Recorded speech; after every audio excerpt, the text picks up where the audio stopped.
नमस्कार। Lucent plus workbook programme में आपका स्वागत है। आज 10th लेक्चर है और ल्यूसेंट का पेज नंबर 10।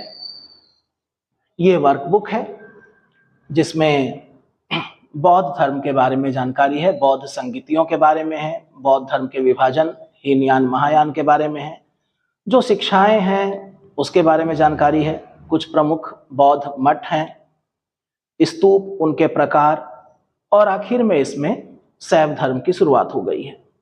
तो कुल 35 प्रश्न इस 10th वर्कबुक में बने हैं और यहाँ से बनाए गए हैं। तो अब तक तो आप लोग समझ ही चुके हैं कि वर्कबुक का इस्तेमाल कैसे करना है। एक छोटा सा अनाउंसमेंट और है आपके लिए। जब ल्यूसेंट में 20 पेज कंप्लीट हो जाएंगे तो हम लोगों ने एक मेगा टेस्ट रखा है। पेज नंबर 1 से लेकर के 20 तक आपको 100 क्वेश्चन का एक पेपर हमारे टेलीग्राम चैनल पर मिल जाएगा। उसको आप लोग सॉल्व करिएगा। ऐसा इसलिए है ताकि आप पीछे वाला रिवीजन करते रहें। इसके अलावा अगर आप लोग ऑनलाइन क्लास के लिए हमारे साथ जुड़ना चाहते हैं तो हमारे टेलीग्राम चैनल पर या व्हाट्सएप नंबर पर जो आपको स्क्रीन पर दिखेगा उस पर आप मैसेज करके जानकारी ले सकते हैं। आज का टॉपिक है बौद्ध धर्म, बौद्ध सभाएं।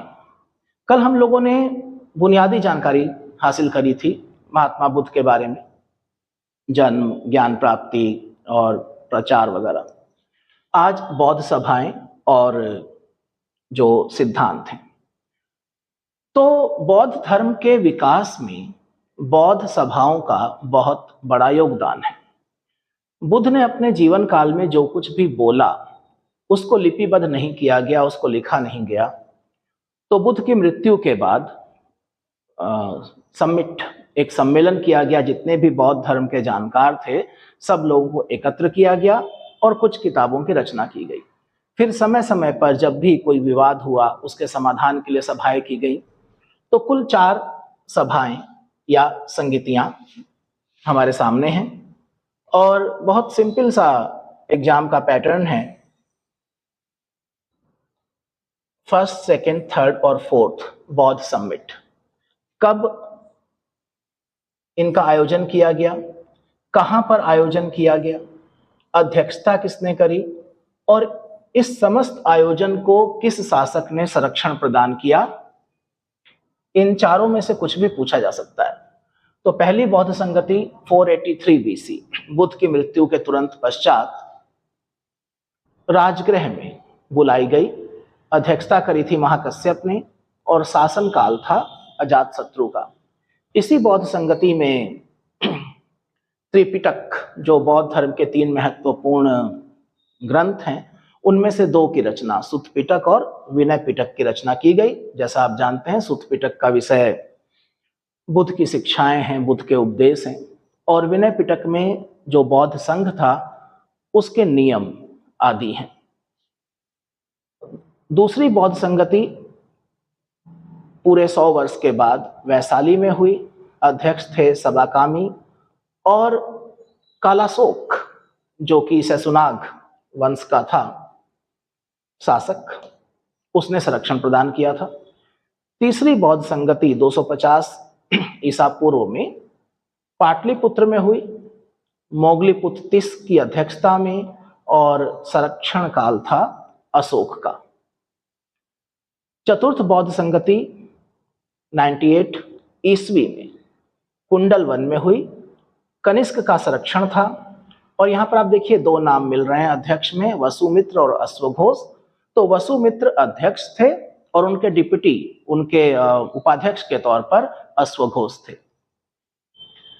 चौथी बौद्ध संगति में ही बौद्ध धर्म का विभाजन हो गया, हीनयान और महायान। शाब्दिक अर्थ पर जाएं तो यान यानी नौका, तो छोटी नाव और बड़ी नाव, लेकिन मतलब इससे कहीं ज्यादा है। छोटे और बड़े का अर्थ आप थोड़ा संकीर्ण और उदार से भी लगा सकते हैं। महायान संप्रदाय का आदर्श बोधिसत्व है। ये बौद्ध धर्म में एक नई धारणा मौर्योत्तर काल में डेवलप हुई। बोधिसत्व उनको कहा गया है जो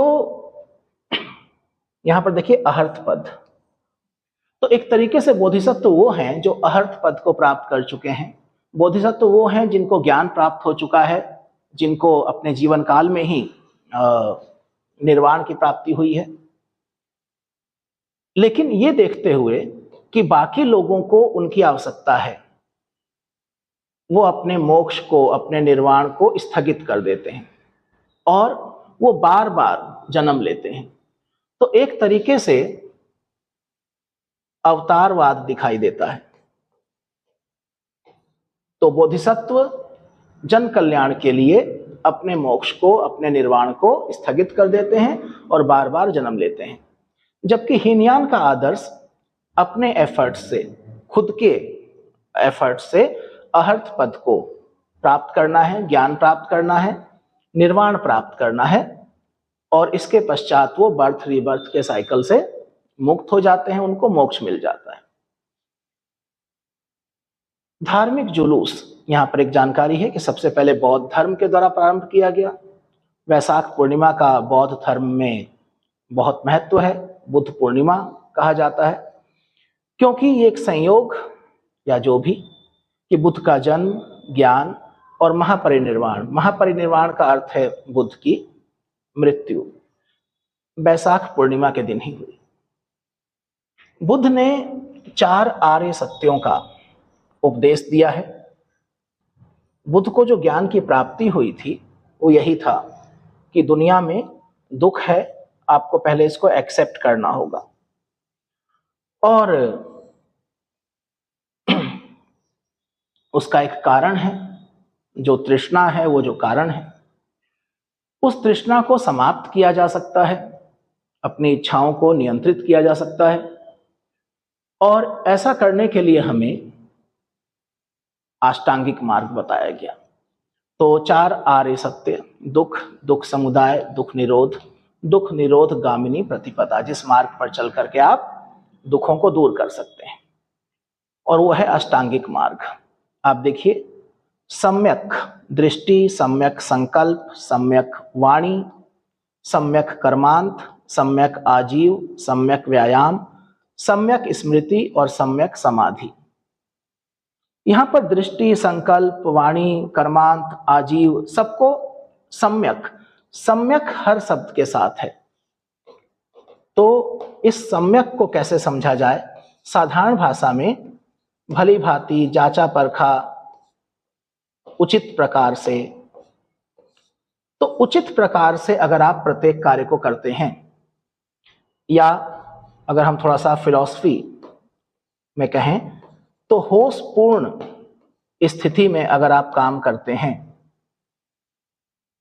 अगर आपकी दृष्टि सम्यक है, उचित है, होशपूर्ण है, संकल्प होशपूर्ण है, तो वाणी होशपूर्ण हो जाएगी, कर्मांत होशपूर्ण हो जाएगा। लेकिन सभी कुछ होशपूर्ण होना चाहिए। जब भी आप कुछ देखें, आपका दिमाग कुछ सोचे, आप कोई संकल्प लें और उसके आधार पर आप कुछ बोलना चाहें या फिर कुछ कर्म करना चाहें, तो करने से पहले उचित प्रकार से विचार कर लें, जिस प्रकार से एक होशपूर्ण मनुष्य करता है। प्रीलिम्स के लिए अष्टांगिक मार्ग, दृष्टि, संकल्प, वाणी, कर्मांत, आजीव, व्यायाम, स्मृति, सम्यक समाधि, ये अब आप याद रखिए। और बुद्ध का कहना है कि अष्टांगिक मार्ग का अगर आप पालन करेंगे तो आपकी जो इच्छाएं हैं वो न्यूनतम हो जाएंगी, एक समय ऐसा भी आएगा कि वो नष्ट हो जाएंगी और आपको निर्वाण प्राप्त हो जाएगा। निर्वाण बौद्ध धर्म का परम लक्ष्य है, दीपक का बुझ जाना, यानी जीवन मरण चक्र से मुक्त हो जाना। इसको सरल बनाने के लिए बुद्ध ने 10 सील पर बल दिया है। यहां पर सील से मतलब गुण से है, आपके लक्षणों से है। अहिंसा, सत्य, अस्तेय, अपरिग्रह काफी हद तक जैन धर्म के साथ मैच करते हैं सिद्धांत। अपरिग्रह, किसी प्रकार की संपत्ति ना रखना, मद्य सेवन ना करना, असमय भोजन ना करना, सुखप्रद बिस्तर पर नहीं सोना, धन संचय ना करना, स्त्रियों से दूर रहना, नृत्य ज्ञान आदि से दूर रहना। शुरुआती 5 गृहस्थों के लिए, भिक्षुओं के लिए 10 के 10। हालांकि बुद्ध ने इनमें से किसी भी सिद्धांत के ऊपर या किसी भी सील के ऊपर अति नहीं करी। बुद्ध ने मध्यम मार्ग का उपदेश दिया। यहां पर ये महावीर स्वामी से अलग हो जाते हैं। मध्यमा प्रतिपदा, ना तो बहुत ज्यादा भोग विलास, ना बहुत ज्यादा कठोर तपस्या। अनीश्वरवाद को लेकर के कि ईश्वर नहीं है, बौद्ध धर्म और जैन धर्म में एक समान मत है, दोनों ही ये मानते हैं।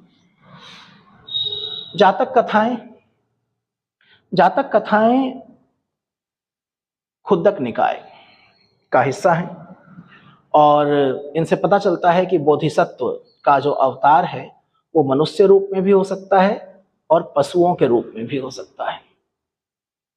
बोधिसत्व के रूप में पुनर्जन्मों की दीर्घ श्रृंखला, पता नहीं कितनी बार बोधिसत्वों ने जन्म लिया है।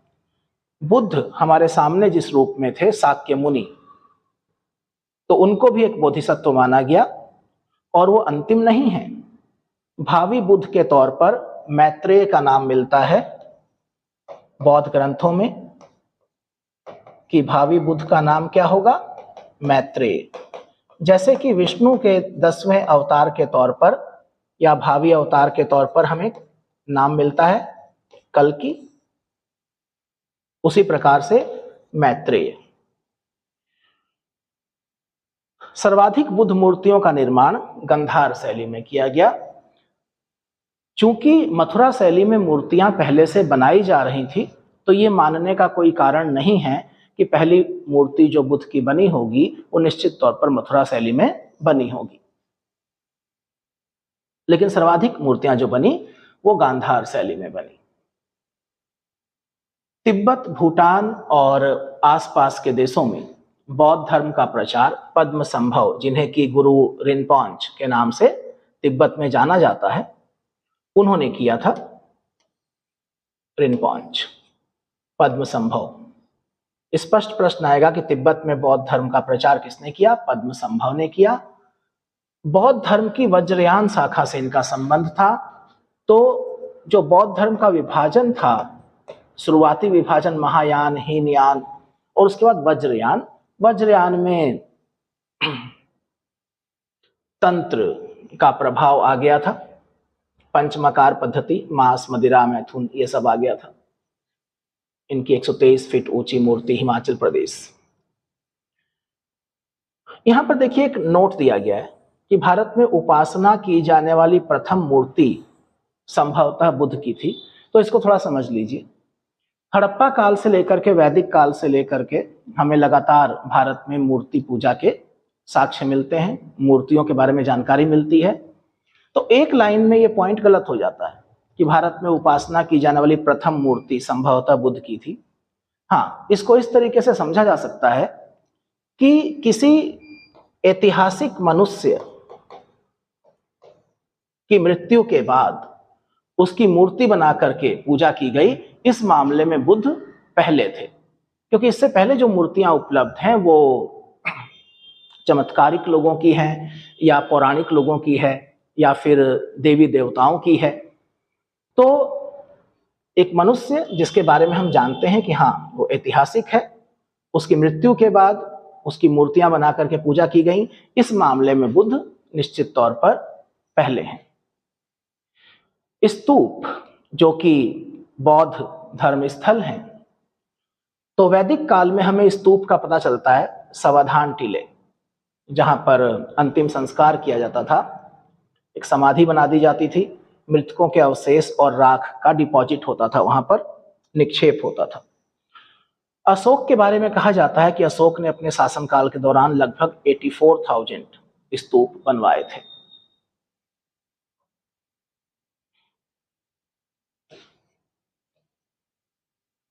यहां पर आप देखिए भारत के कुछ महत्वपूर्ण बौद्ध मठ के नाम दिए गए हैं और प्रीलिम्स में कभी कभी इक्का दुक्का बार ये पूछा गया है कि हेमिस मठ कहां पर है या नामग्याल मठ कहां पर है या फिर मिड्रालिंग मठ कहाँ पर है? तो स्थान का नाम कि नामग्याल मठ धर्मशाला में है, हिमाचल प्रदेश में, या फिर तवांग मठ अरुणाचल प्रदेश में है, इस तरीके से। तो ये आप याद कर सकते हैं। वापस आते हैं स्तूप पर। तो वैदिक परंपरा में जो स्तूप मिलते थे उन्हें बौद्धों ने लोकप्रिय बनाया। जैसा हम जानते हैं, बुद्ध की मृत्यु के बाद बुद्ध के शरीर के अवशेष, जो राख और अन्य चीजें थीं, 8 भागों में विभाजित किया गया और 8 स्तूप बनाए गए। यहाँ पर स्तूपों की 5 कैटेगरीज दी गई हैं। बहुत महत्वपूर्ण नहीं है, लेकिन फिर भी आपको पता होना चाहिए। प्रीलिम्स में ये कहना कि ये बहुत महत्वपूर्ण है और ये नहीं है, बड़ा मुश्किल काम होता है। हाँ, एक पैटर्न जरूर होता है कि ये प्रश्न, इस पैटर्न पर प्रश्न पहले पूछे गए हैं। तो अवशेष स्तूप जो हैं वो सबसे महत्वपूर्ण है, क्योंकि इसमें बुद्ध और बौद्ध धर्म के अन्य गुरुओं के अवशेष रखे गए हैं। जैसे सांची का स्तूप, अवशेष अर्थात शारीरिक, शरीर के अवशेष। वस्तु स्तूप भी महत्वपूर्ण है, क्योंकि इसमें बुद्ध या उनके शिष्यों से संबंधित वस्तुएं रखी गई हैं। जैसे मान लीजिए जो भिक्षा पात्र होता है किसी गुरु का, वही रख करके स्तूप बना दिया गया, तो वस्तु स्तूप है। स्मारक स्तूप कि बुद्ध या उनके शिष्यों के से संबंधित कोई घटना, कि अच्छा बुद्ध यहाँ पर एक बार आए थे और उसी स्मृति में एक स्तूप बना दिया गया। इसके अलावा प्रतीकात्मक स्तूप होते हैं, मन्नत स्तूप होते हैं। मन्नत स्तूप कि आपने कोई मन्नत मांगी, वो पूरी हो गई तो आपने एक स्तूप बनवा दिया। जैसे हिंदू धर्म में धागा बांधाते हैं कि पूरा हो गया तो खोल देंगे। तो स्तूप तो बहुत बड़े होते हैं। तो मन्नत स्तूप जो हैं वो छोटे आकार के, कि आपको बना बनाया एक छोटा सा मिल गया, आप ले जाकर स्थापित कर दिया। हालांकि आप चाहें तो बड़ा भी बनवा सकते हैं। सांची का स्तूप सबसे प्रसिद्ध है मध्य प्रदेश में। उत्तर प्रदेश में पिपरहवा का स्तूप प्राचीनतम स्तूप है। स्तूप आमतौर पर अवशेषों का निक्षेपागार होता था। ये एक बार प्रारंभिक परीक्षा में ट्रू फॉल्स में पूछ लिया गया था, तो बिल्कुल सही बात है, अवशेषों का निक्षेपागार, डिपॉजिट होता था स्तूपों। भाजा गुफाओं के बारे में यहाँ पर जानकारी दी गई है। 22 चट्टानों को काट करके बनाई गई गुफाओं का समूह है, महाराष्ट्र में लोनावाला के पास, पुणे जिले में। हीनयान बौद्ध संप्रदाय से संबंधित है। तो इतनी जानकारी बौद्ध धर्म के बारे में यहाँ पर दी गई है। आप इसके वर्कबुक को देखिए, इसमें से जो महत्वपूर्ण प्रश्न थे वो हम लोगों ने निकाले हैं। बोधिसत्व का उद्देश्य, हीनयान का आदर्श, अर्थ क्या होता है, 4 आर्य सत्य कौन से हैं, अष्टांगिक मार्ग, बौद्ध धर्म का परम लक्ष्य, ये सब आप इसमें देख करके सॉल्व करें। अब यहाँ पर शैव धर्म की शुरुआत हो गई है। आप देखिए, शैव धर्म की शुरुआत में भगवान शिव के जो उपासक हैं, शैव उनको कहा जाता है। भगवान शिव की पूजा करने वालों को शैव, और शिव से संबंधित धर्म को शैव धर्म कहा गया है। शिवलिंग उपासना का प्रारंभिक साक्ष्य तो हड़प्पा संस्कृति से मिल जाता है। वहां पर हमें इस तरह के कॉनिकल स्टोन मिले हैं, रिंग शेप स्टोन मिले हैं। तो शिवलिंग उपासना का प्राचीनतम साक्ष्य हड़प्पा संस्कृति में है। ऋग्वेद में शिव के लिए रुद्र शब्द का उपयोग हुआ है। अथर्ववेद में शिव के कई नाम मिलते हैं, भव, सर्व, पशुपति, भूपति। लिंग पूजा का पहला स्पष्ट लिखित विवरण मत्स्य पुराण में है। ये सब फैक्ट प्रीलिम्स के लिए बहुत इंपॉर्टेंट है। महाभारत के अनुशासन पर्व में भी लिंग पूजा का वर्णन मिलता है। रुद्र की पत्नी, यहां पर हमने कहा कि ऋग्वेद में शिव के लिए रुद्र शब्द है, तो रुद्र की पत्नी के रूप में पार्वती का नाम तैत्तिरीय आरण्यक में मिलता है। जब आपने वैदिक काल पढ़ा था तो आपको कहा गया था कि वेदों के जो ब्राह्मण ग्रंथ हैं, आरण्यक हैं, उपनिषद हैं, वो आपको याद होने चाहिए। शिव की पत्नी के सौम्य रूप पद्मा, पार्वती, उमा, गौरी, भैरवी, ये सौम्य रूप है। रौद्र रूप भी होते हैं। वामन पुराण 4 शैव संप्रदायों के बारे में बताता है, पाशुपत, कापालिक, कालामुख और लिंगायत। इन चारों के बारे में हम लेक्चर नंबर 11 में जानकारी हासिल करेंगे और उसके साथ साथ कुछ अन्य संप्रदायों के बारे में भी हम नेक्स्ट लेक्चर में पढ़ेंगे।